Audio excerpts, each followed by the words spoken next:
Ya masih di toko kita, Pak Jimli, kita lanjutkan ya Pak ya. Beberapa waktu terakhir ini muncul isu soal pembubaran ormas, lalu ada Oh, Perpu, ormas. apa namanya, mengenai pembubaran organisasi kemasyarakatan. ICMI pun salah Iya, satu iya, ormas. ormas begitu ya, Iya. walaupun bukan bidikan pemerintah. Saya ingin tahu Bidik.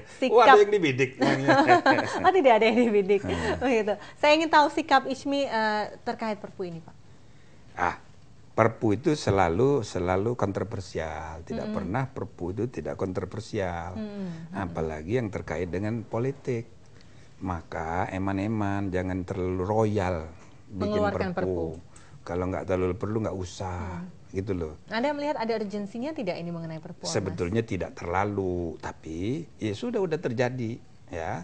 Perpu itu sebenarnya produk yang Dalam keadaan genting. bukan, itu produk yang salah secara konseptual.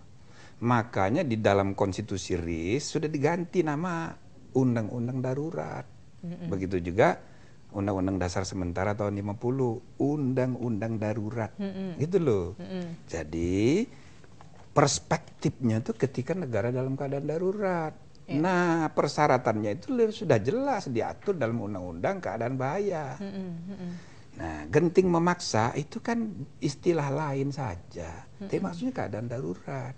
Cuma yang jadi masalah ketika dekret kembali ke Undang-Undang Dasar tahun 59, pakai lagi istilah yang lama ini, Perpu. Nah, jadi selalu kontroversial, tapi ya sudahlah. Perpu itu terlepas dari kekurangan dan kelemahan dia sudah sah berlaku. Nanti misalnya oleh MK dibatalin, dianggap inkonstitusional, atau oleh DPR, bisa juga berbeda. MK bilang A, DPR bilang B, bisa saja terjadi itu. Nah, tapi kalau seandainya Perpu itu nanti harus batal, ya kan? Nah, batalnya itu tidak retroaktif. Semua tindakan hukum yang dilakukan oleh pemerintah berdasarkan Perpu yang masih sah, itu sah juga. Itu sah juga. Nah, gitu anunya itu. Kalau kita bicara jangan masalah Perpunya, tapi esensi pemerintah mengeluarkan Perpu tersebut. Nah, begini. Ada ormas-ormas yang dinilai membuat ketidaknyamanan terjadi di bangsa memang ini. Bagaimana harus sikap diatur. ormas yang lainnya? Pertama, kebebasan berpendapat itu dijamin di konstitusi, ICCPR juga. Nah, tapi begitu kebebasan berpendapat diorganisir, ada masalah. Jadi harus diatur. Jadi freedom of association itu tidak apa namanya mutlak. Pertama, freedom of association itu harus tidak boleh melanggar prinsip peaceful association, yaitu organisasi itu mesti orientasi damai, tidak boleh menyebar kebencian, tidak boleh bermaksud menyebar permusuhan. Itu yang kedua. Yang ketiga, tidak boleh dia melanggar kesepakatan tertinggi. Misal tujuannya mengganti Pancasila, ya tidak boleh. Pancasila, Undang-Undang Dasar itu kesepakatan tertinggi. Maka kalau ada organisasi begitu, boleh dibubarin. Nah, cuma yang jadi masalah bagaimana cara membubarkannya. Kalau di Perpu diatur, bubarin dulu, baru kepada yang dibubarkan diberi hak untuk menggugat, melawan di pengadilan. Tapi ada yang menuntut, dituntut pembubarannya melalui pengadilan. Nah, sekarang organisasi ini macam-macam variasinya. Satu, organisasi misalnya kayak arisan, itu kan organisasi juga itu. Cuma kan tidak memerlukan peran negara, maka tidak perlu terdaftar segala macam. Tidak berbadan hukum lah ya. Ada organisasi yang perlu peran pemerintah, maka dia harus didaftar walaupun bukan berbadan hukum. Tapi ada yang lebih kuat lagi, badan hukum, karena dia menjadi subjek dalam lalu lintas hukum. Bisa punya hak milik atas tanah, bisa punya rekening, itu. Tapi ada juga yang orpol. Nah, dia organisasi berbadan hukum tetapi sebagai partai. Ada 4 kategori. Dan di antara partai politik dan ormas ini juga banyak variasi. Satu, misalnya ya, ormas yang afiliasi partai. Apakah ormas itu ormas atau parpol? Nah, ini kan harus didudukkan, diatur ini. Yang kedua, ada yang mengklaim ormas tapi kegiatannya politik. Misalnya Hizbut Tahrir. Lah itu kan bahasa Indonesianya Partai Pembebasan. Nah, sama juga misal ada orang bikin perkumpulan tapi kegiatannya khusus untuk kampanye pilkada untuk calon independen, tidak melalui partai. Apakah itu ormas atau parpol? Parpol bukan, karena tidak disebut parpol. Tapi kalau disebut ormas, seperti kategori biasa, bukan juga. Nah, maka ada parpol, ada orpol, ada ormas. Ini perlu didudukkan. Begini, kalau dia partai politik dan organisasi yang terkait politik, pembubarannya harus lewat MK. Itu diatur di konstitusi. Tapi kalau dia ormas, murni ormas, tujuan sosial, nah pembubarannya itu bisa diatur, tidak harus lewat Perpu. Lewat MK. Nah, untuk itu ada dua kemungkinan. Dibubarkan melalui putusan pengadilan negeri, seperti badan hukum lainnya, kayak PT, kayak apa itu kan dibubarkan melalui pengadilan. Tapi kalau semuanya lewat pengadilan dengan prosedur kayak begitu, ribet. Betul. Nah, maka ada ide bubarin dulu, tapi tetap diberi hak untuk menggugat ke pengadilan itu TUN. Dia. Akhirnya dengan regulasi Perpu ini Anda merasa tidak terlalu pas begitu? Iya, tapi ya sudah terjadi ya sudah, lagi? Kita hormati. Nah, tapi selanjutnya Perpu itu bukan solusi yang komprehensif. Maka saya usulkan ada undang-undang baru, undang-undang tentang partai politik dan organisasi kemasyarakatan. Jadi satu.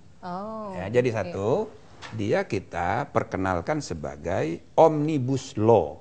Satu undang-undang mengubah 3 atau 4 atau 5 undang-undang sekaligus. Payung hukumnya itu supaya untuk kita ini tidak undang-undang. Supaya efisien. Nah, sekarang bulan September menjelang Oktober jumlah undang-undang yang dihasilkan baru 5. Tidak sesuai dengan prolegnas ya. Why? Karena cara kita membuat undang-undang itu ribet. Iya. Nah, saya memperkenalkan. Itu bukannya efek dari kebebasan berpendapat, lalu kemudian DPR yang sekarang sudah kedua, DPR sudah kebanyakan pekerjaan, terlalu banyak urusannya yang tidak penting diurus juga. Yang ketiga, prosedur perubahan undang-undang itu tidak praktis. Makanya saya usulkan satu undang-undang mengubah banyak undang-undang. Makanya saran saya, undang-undang Pilpres, undang-undang pemilu, undang-undang penyelenggara pemilu, dijadikan satu undang-undang penyelenggaraan. Tapi masih kurang. Perspektifnya belum omnibus. Sebenarnya saya sarankan undang-undang parpol juga.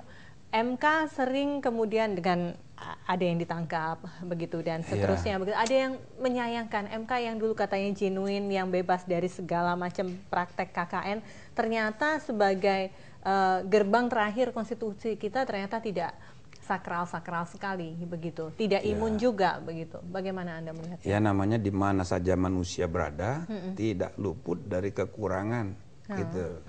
Tinggal kita membangun tradisi, membedakan mana institusi, mana person. Jadi itu bagian dari perkembangan peradaban berdemokrasi juga.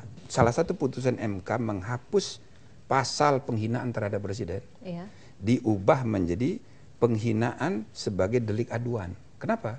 Karena seorang yang merasa tersinggung itu bukan institusi, tapi perasaan pribadi. Maka kalau seorang presiden tersinggung, merasa dihina, dia seperti orang biasa yang ngadu ke polisi, di delik aduan. Jangan polisi menafsirkan sendiri bahwa presiden sudah tersinggung. Itu kan tidak benar. Maka penghinaan itu diubah menjadi delik aduan. Kalau saya ingin komparasikan MK dengan KPK, walaupun tidak apple to apple. Sekarang kan inginnya KPK itu ya karena ada person-personnya yang diduga dan lain sebagainya, tidak steril-steril sekali. Ada yang mengawasi. Begitu. Setujukah Anda jika hakim-hakim Mahkamah Konstitusi ini juga punya lembaga pengawasan di luar begitu dari pengawasan internal? Nanti yang lembaga pengawas yang di luar itu siapa pula yang mengawasinya? Siapa yang mengawasi? Lembaga pengawas MK eksternal. Lembaga pengawasan itu kan juga punya kelemahan. Nanti perlu lagi lembaga pengawas.